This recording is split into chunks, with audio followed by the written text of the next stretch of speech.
అందరికీ హలో అండి. ఈరోజు నేను సగ్గుబియ్యం దోశలు బాగా కరకరలాడుతూ రావాలంటే ఎలా చేయాలో చూపిస్తాను.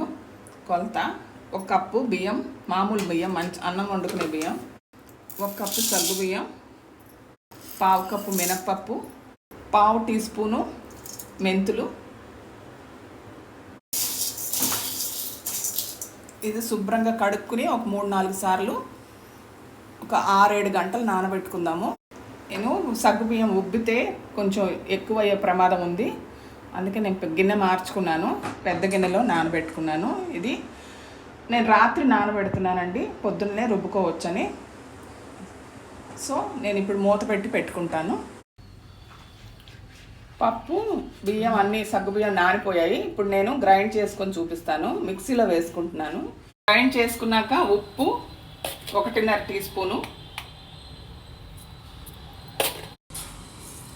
షుగరు 2 టీ స్పూన్లు వేసుకోవాలి. షుగర్ వేసుకుంటే మంచి కలర్ వస్తుంది, ఎర్రగా.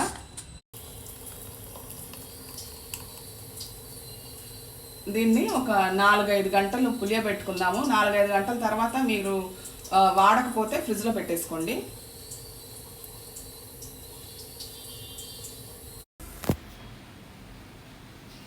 పిండి 6 గంటలు పులియబెట్టుకున్నానండి.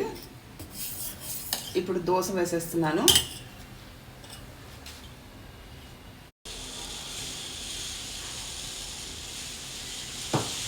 ఫస్ట్ దోశ ఎప్పుడు సరిగా రాదండి, ఇది రెండో దోశ. ఇది సరిగ్గా వస్తుంది.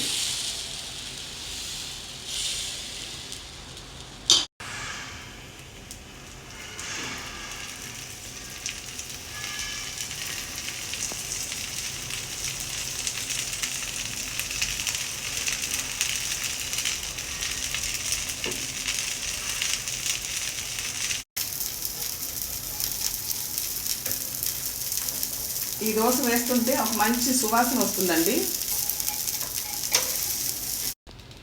ఇటు సైడ్ బ్రౌన్గా వచ్చిన తర్వాత లోపల వైపు తెలుస్తుంది, అప్పుడు తిరగేసుకోండి.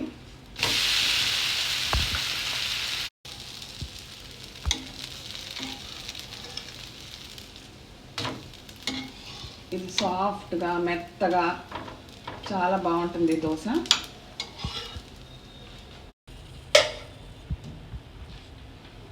చాలా టేస్టీగా ఉండే సగ్గుబియ్యం దోశలు రెడీ అయిపోయాయండి.